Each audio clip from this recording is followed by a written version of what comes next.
कुश्ती संघ के अध्यक्ष ब्रिजभूषण के खिलाफ धरने पर बैठे पहलवानों को आज 18वां दिन है, यानी कि आज 18वें दिन भी पहलवानों का विरोध प्रदर्शन जारी है। इस बीच पहलवानों की तरफ से एक प्रेस कॉन्फ्रेंस की जाती है जिसमें कहा जाता है कि उन्हें न्यायपालिका पर पूरा भरोसा है। महिला पहलवानों की याचिका पर दिल्ली की राव एवेन्यू कोर्ट में सुनवाई हुई, जिसमें अदालत ने दिल्ली पुलिस से मामले की स्टेटस रिपोर्ट मांगी है। अब मामले की अगली सुनवाई 12 मई को होगी। वहीं दूसरी तरफ धरना देकर बैठे पहलवानों ने प्रेस वार्ता की, जिसमें काली पट्टी बांधकर देश में विरोध दर्ज करवाने की अपील की गई। साथ ही कहा गया कि सुप्रीम कोर्ट अपनी निगरानी में 7 पीड़ित खिलाड़ियों और ब्रिजभूषण का नार्को टेस्ट करवाए। जो गलत होगा उसको उसी वक्त फांसी दे दी जाए। आज अगर हम बोल रहे हैं तो ये सिर्फ रेसलिंग की लड़ाई नहीं है, ये सिर्फ हमारी रेसलिंग की लड़कियों की लड़ाई नहीं है, ये लड़ाई हर उस महिला की है जिसके साथ में गलत हुआ है, जो न्याय की आवाज उठाई है, किसी ने उसको दबा दिया गया है या कभी उनका केस ही दर्ज नहीं हुआ है या उनको ही टॉर्चर किया गया है। ये हर उस महिला की लड़ाई है और हम चाहते हैं जिन महिलाओं के साथ में न्याय हुआ है वो आज इस मंच पे आके अपनी आवाज उठा सकती है। पूरा देश उनको सुनेगा, पूरा देश उनको सुन भी रहा है। वो इतने बड़े पद पे बैठे हैं, आपको लगता है वो जांच होने देंगे? 6 दिन तक FIR भी नहीं होने दी उन्होंने। अगर वो बाहर रहेंगे तो जांच का तो सवाल ही नहीं पैदा होता है। पुलिस अभी भी उनको बचाने की कोशिश कर रही है। उनका पद लिया जाए, उनको जेल में डाल के इंटरोगेशन किया जाए। उनको कोई फांसी पे थोड़ी लटका रहे हैं, अंदर ले जाके उनको पूछताछ तो कर रहे हैं। वो एक नॉर्मल सी पूछताछ है, वो क्यों नहीं सहयोग कर रहे हैं?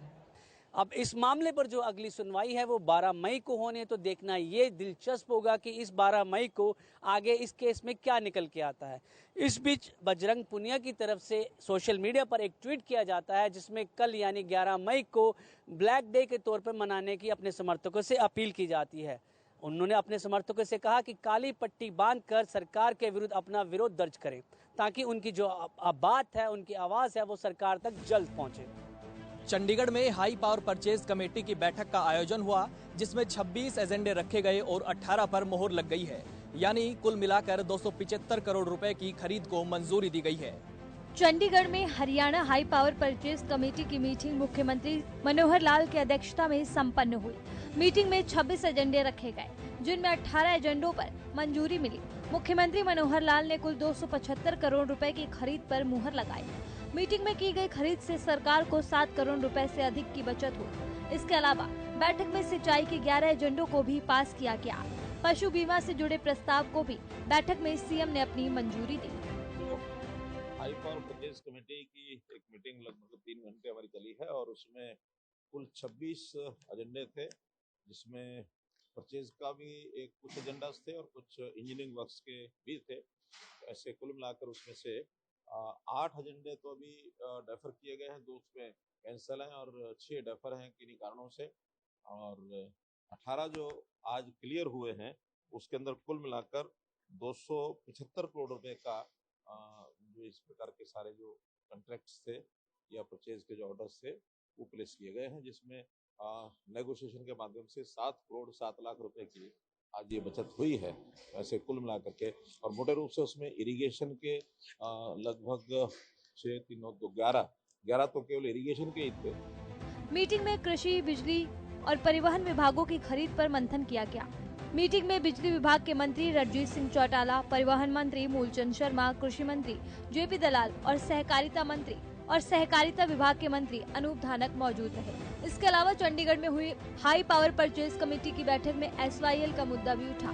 SYL को हिमाचल से लेकर आने के सवाल पर सीएम मनोहर लाल ने कहा कि कुछ लोगों ने सुझाव दिए हैं, SYL का रास्ता हिमाचल से भी हो सकता है। कुछ लोगों ने सुझाव दिया है और उस सुझाव में अभी कोई फॉर्मल उसके ऊपर कोई काम नहीं किया गया है। एक सुझाव के रूप में कहा है, जो सुझाव देने वाले स्वयं ही कोई उसका प्रारूप कोई उसका बना के लाएंगे कोई, तो उसके बाद देखेंगे फिजिबिलिटी कितनी है कितनी नहीं है। और वो आखिर कोई हरियाणा सरकार के हाथ में अकेले नहीं है, उसमें मल्टीपल स्टेट्स का मामला है, सेंटर का मामला है, तो उस नाते से कभी चलेगा, वरना तो जो सुप्रीम कोर्ट का निर्णय है हमारे लिए वही फाइनल है कि SYL जो है उसका रूट है उसी पर वो बनेगा।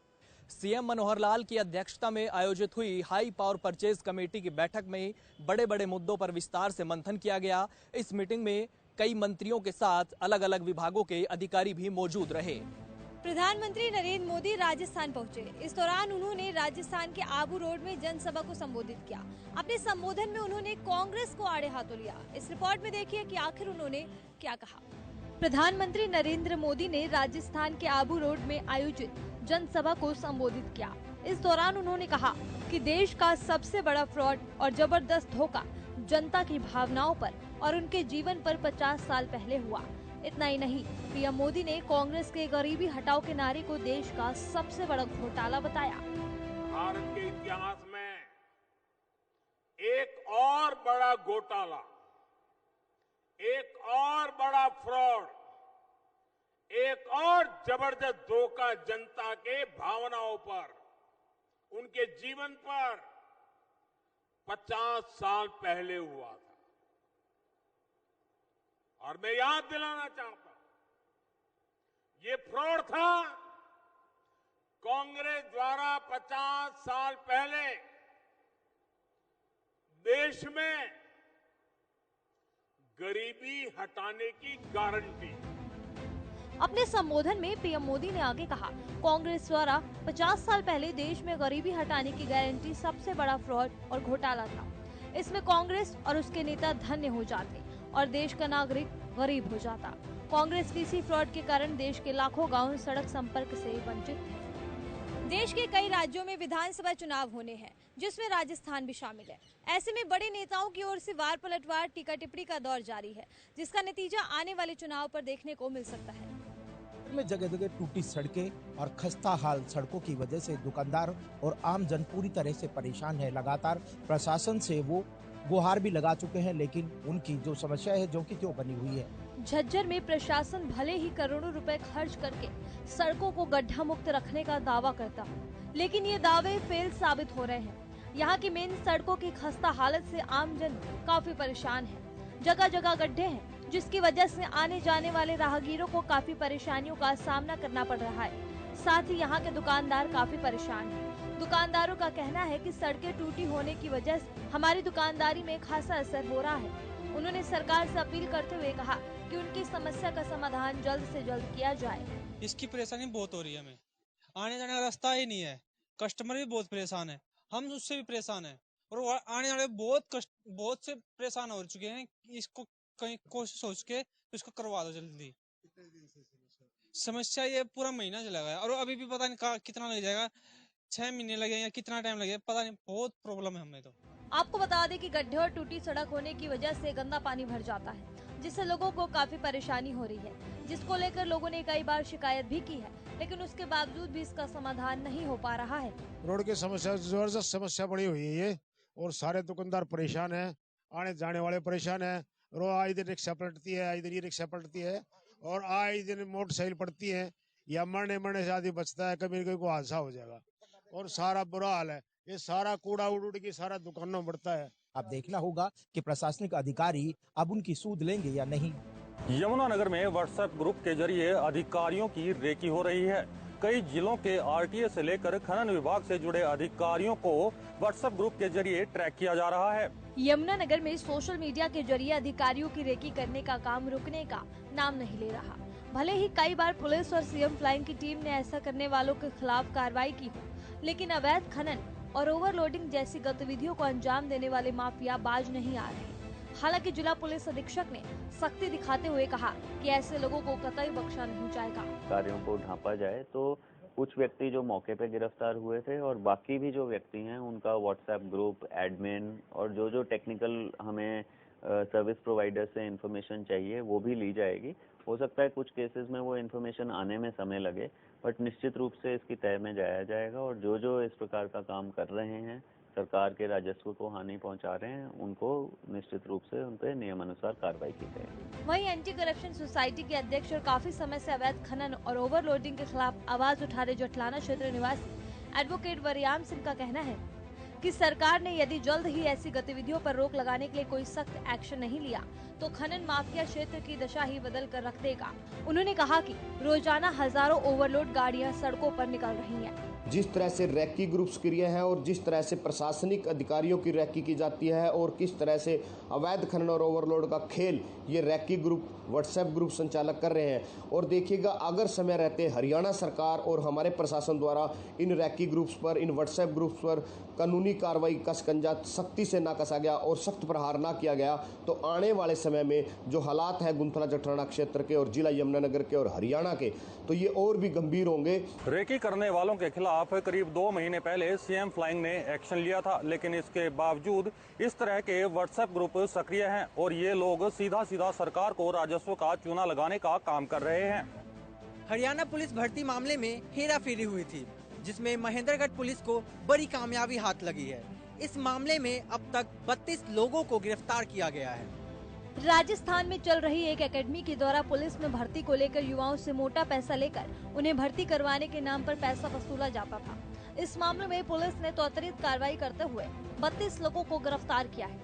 साथ ही अन्य जिलों से, जिनमें हिसार, रोहतक, चरखी दादरी जिलों की एकेडमी सहित पंचकुला में किसी विभाग में कार्यरत एक क्लर्क सहित 32 लोगों को गिरफ्तार किया गया है, जिनसे करीब 14 लाख रुपए के लगभग कुछ ज्वेलरी और 3 लग्जरी गाड़ियां बरामद की गई है। इसके अलावा खातों को भी सीज किया गया है। इस मामले पर पुलिस अधीक्षक विक्रांत भूषण ने जानकारी देते हुए बताया कि जांच अभी जारी है। जैसे ही अन्य खुलासे होंगे उनके बारे में भी जानकारी दी जाएगी।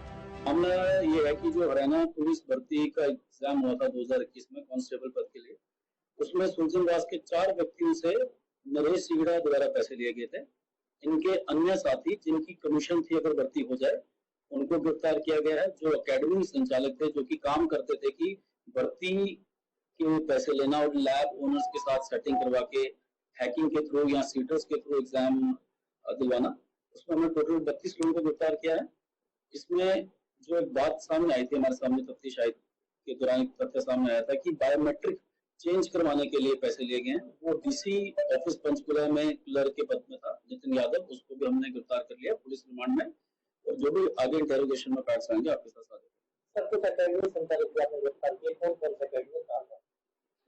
देखिए, जैसे मैंने आपको पहले भी बताया कि एकेडमी रोहतक में भी है, अपने राजस्थान में भी है।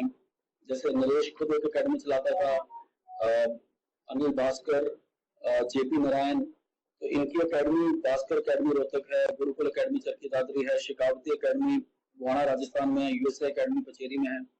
तो अन्य एकेडमी के नाम भी आए हैं और लैब्स के नाम भी आए हैं, जो कि इन्वेस्टिगेशन पर्पस से अभी हम डिस्क्लोज नहीं करेंगे, पर जैसे इनकी गिरफ्तारी हो जाएगी हम आपसे नाम साझा करेंगे। क्या कुछ रिकवर हुआ?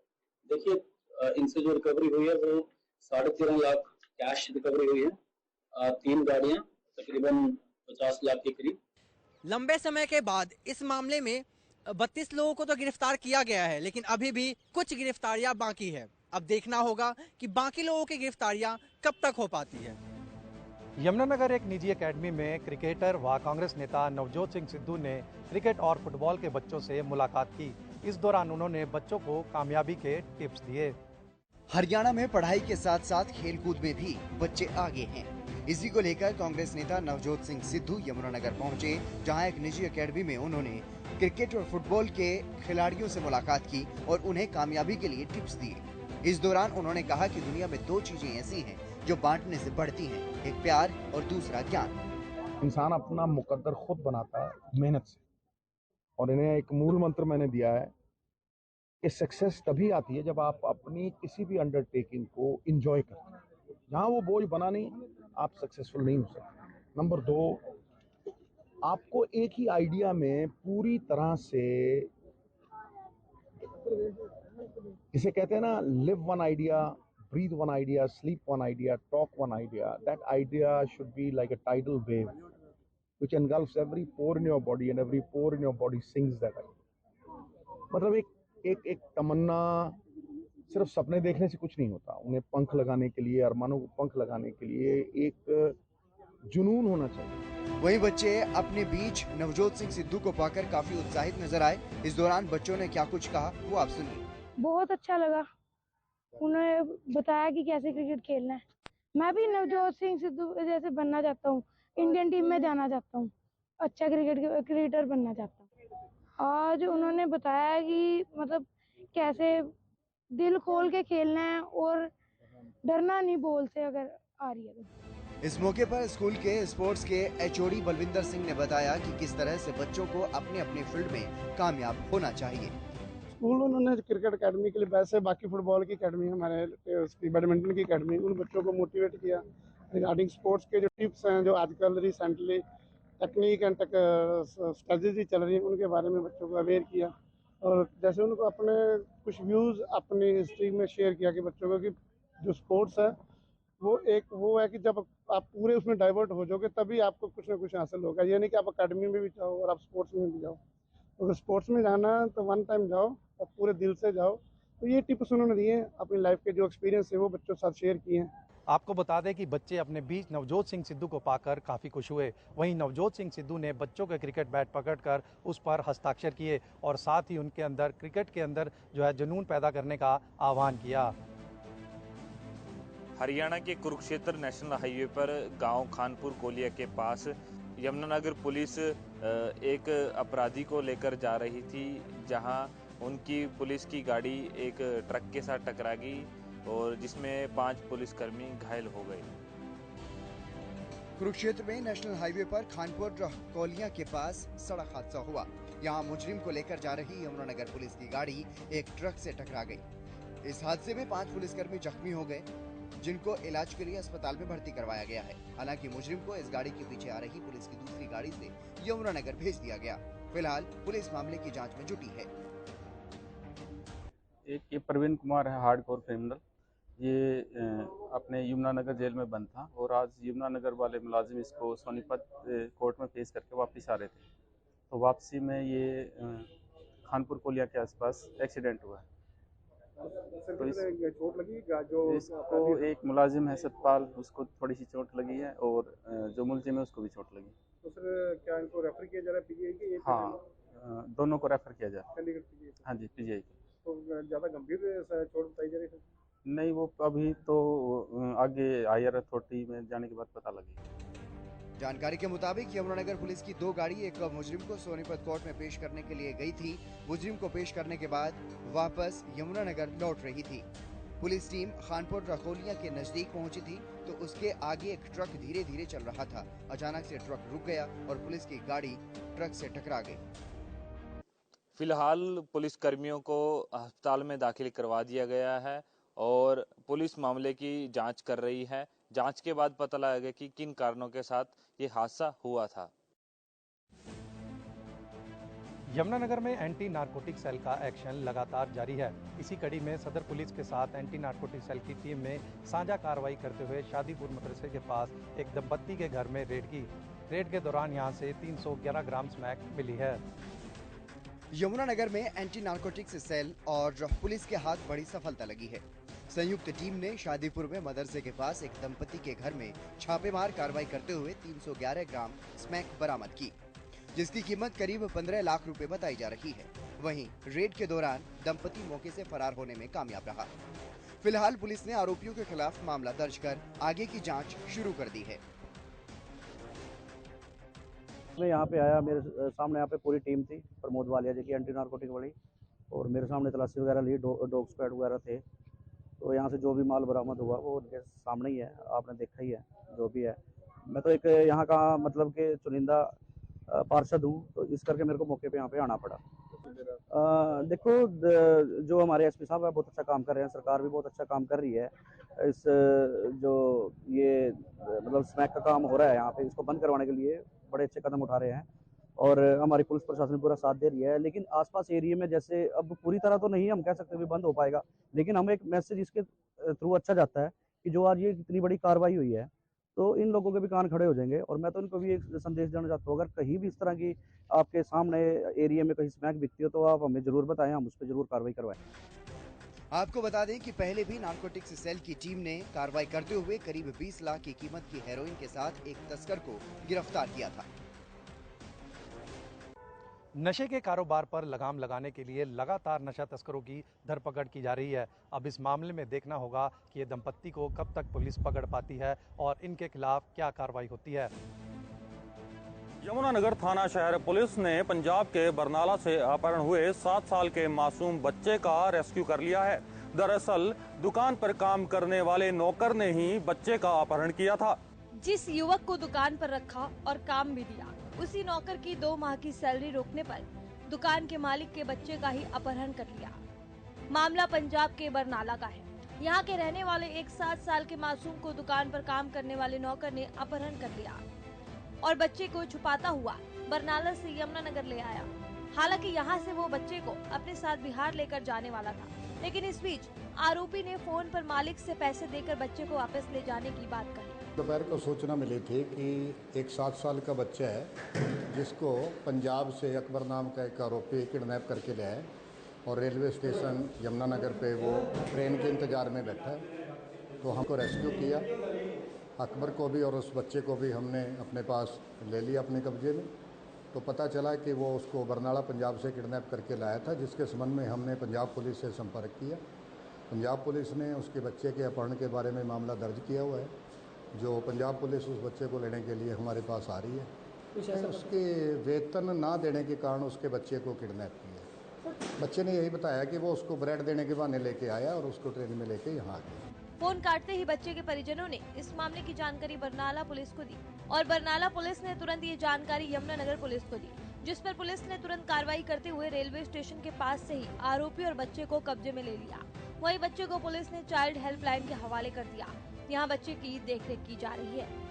इस मामले को देखते हुए ये कहना बिल्कुल भी गलत नहीं होगा कि चंद पैसों की खातिर अपने ही अपनों के दुश्मन बन जाते हैं, लेकिन बात ये जरूर है कि पुलिस की इस कार्रवाई की सब जगह वाहवाही हो रही है।